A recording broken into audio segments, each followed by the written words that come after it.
ప్రతి శివరాత్రికి అందరూ హాజరయ్యి ఉన్న ఇక్కడ చేసే కార్యక్రమాలకు అందరూ పాల్గొని వాళ్ళ జయప్రదం చేయాలని మనం చేసుకుంటున్నాం.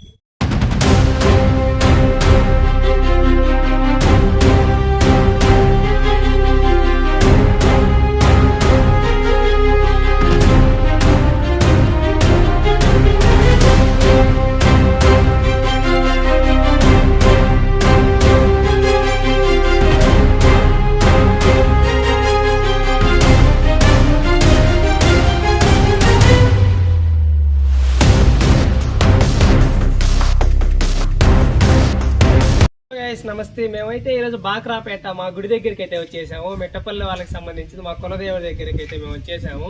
ప్రసిద్ధ అయ్యా మా గుడి పేరు అయితే. అలానే ఇక్కడ ఆలయ ధర్మకర్త సుభాస్కర్ రెడ్డి అన్న అయితే ఉన్నాడు.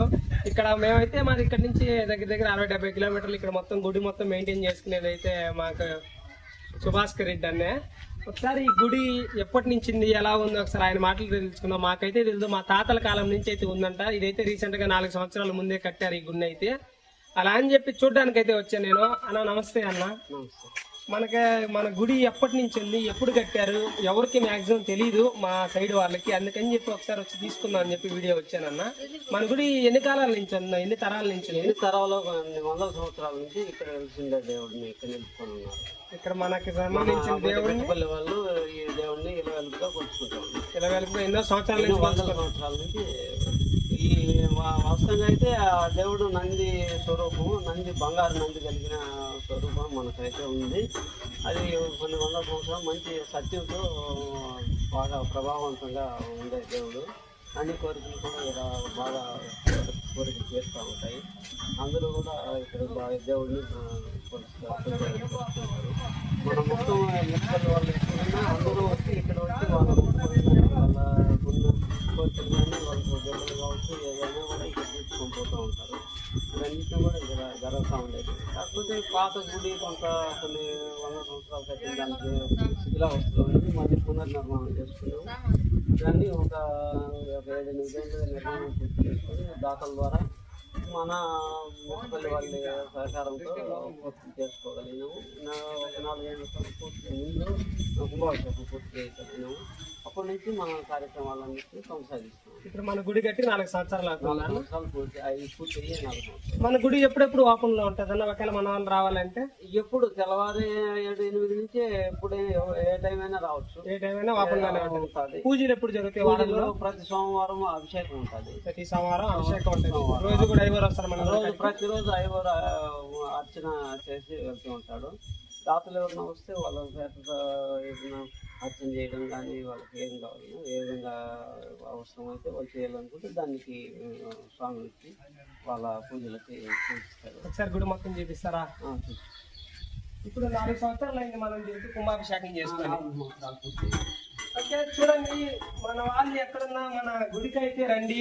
సంవత్సరానికి ఒకసారి అన్న. ఎప్పుడన్నా మనం సంవత్సరంలో బాగా చేసేది శివరాత్రి, మహాశివరాత్రికి 3 రోజులు పూర్తి చేస్తాం. 3 రోజులు కంటిన్యూస్ గా పూజలు ఉంటాయి. జనాలు కూడా చాలా ఎక్కువ మంది వస్తారు కదండి. ఎక్కువగా ఉంటాయి. అంతా అన్నదానం ఉంటుంది, వాళ్ళకి కావాల్సిన సౌకర్యం ఉంటుంది. మనం ఈ తలకోనకు కూడా మనం పూజిస్తూ ఉంటాం. మన దేవుడిని తీసుకుని అన్నాన్ని అన్నింటినీ మనం నిర్వహిస్తూ ఉంటాం. సంవత్సరంలో ఒకసారి మహాశివరాత్రికి మాత్రం చాలా గ్రాండ్ గా చేస్తాం. కనీసం 1000 మంది అయినా వస్తాం. కనీసం 1000 మంది అయినా వస్తారు మన వాళ్ళు. చూడండి, మనకి మహాశివరాత్రికి మాత్రం చాలా బాగా చేస్తారు. ఇక్కడ ఉత్సవాలన్నీ కూడా మన గుడికాడ ప్రతి ఒక్కరు మిస్ అవ్వకుండా ప్రతి మహాశివరాత్రికి అయితే వచ్చేయండి. సరిగా మిట్టపల్లెలు అనేది ఖచ్చితంగా వచ్చి తీరాలనేది మనవి.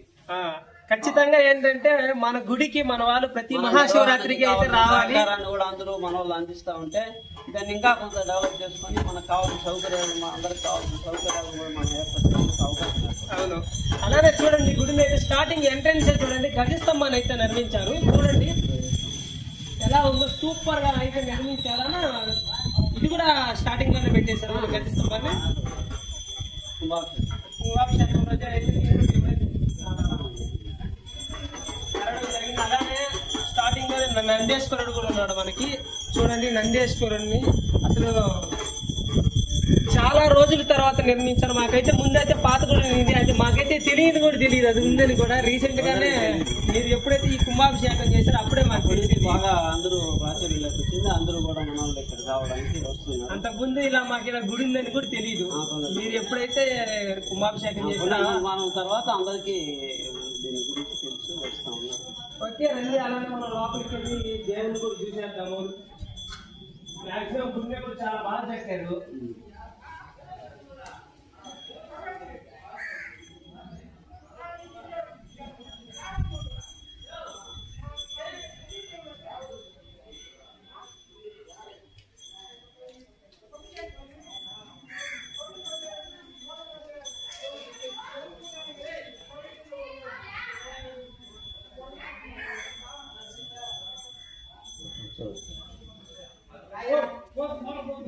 ఇక్కడ వచ్చి ఉత్సవ విగ్రహం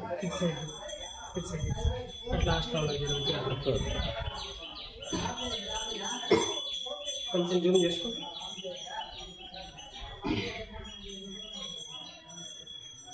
కళ్యాణోత్సవం కూడా చేస్తారన్న ఇక్కడ శివరాత్రికి, ప్రతి శివరాత్రికి కళ్యాణోత్సవం చేస్తారు. అలానే మన గుడికి శివరాత్రి బలంగా కార్యక్రమాలు కూడా మన తల్లి పార్వతీదేవి, పార్వతీ అమ్మవారు. మన సుమారు ఇంకా ఎన్ని దేవుళ్ళు ఉన్నాయి మన గుడి చుట్టూరు? మన శివుడు, వినాయకుడు, సుబ్రహ్మణ్య స్వామి, పార్వతీదేవి, ఈశ్వరుడు, లింగం.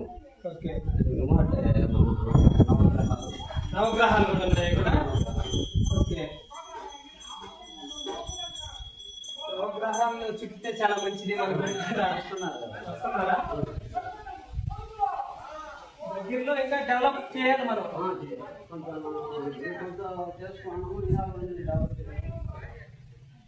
అలాగే మనం అయితే లోపలైతే కంప్లీట్ చేసాం. బ్యాక్ సైడ్ కూడా చూడండి, వినాయకుడు, మనకి వినాయకుడు కూడా ఇక్కడ నిర్మించడం జరిగింది. వినాయక స్వామిని కూడా పెట్టడం జరిగింది. ప్రతి దానికి మంచిగా కట్టి కూడా నీట్ గా వేశారు.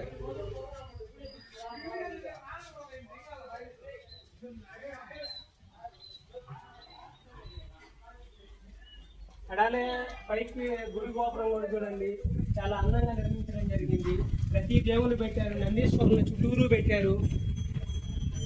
మనకి ఆ గోపురం మీద ఏ ఏ దేవుళ్ళు అయితే ఉన్నాయో అవన్నీ కూడా మనకి కింద కూడా ఉన్నాయి, లోపల ఉన్నాయి. చుట్టూరు మనకి చాలా సూపర్ పెయింటింగ్స్ కూడా చాలా మంచిగా వేశారు. అలానే మన సుబ్రహ్మణ్య స్వామిని కూడా చూడండి. ఖచ్చితంగా మన గుడిని ప్రతి ఒక్కరు విజిట్ చేయండి. ఇంతకు ముందు అయితే మనకు తెలియదు అప్పటి కాలంలో.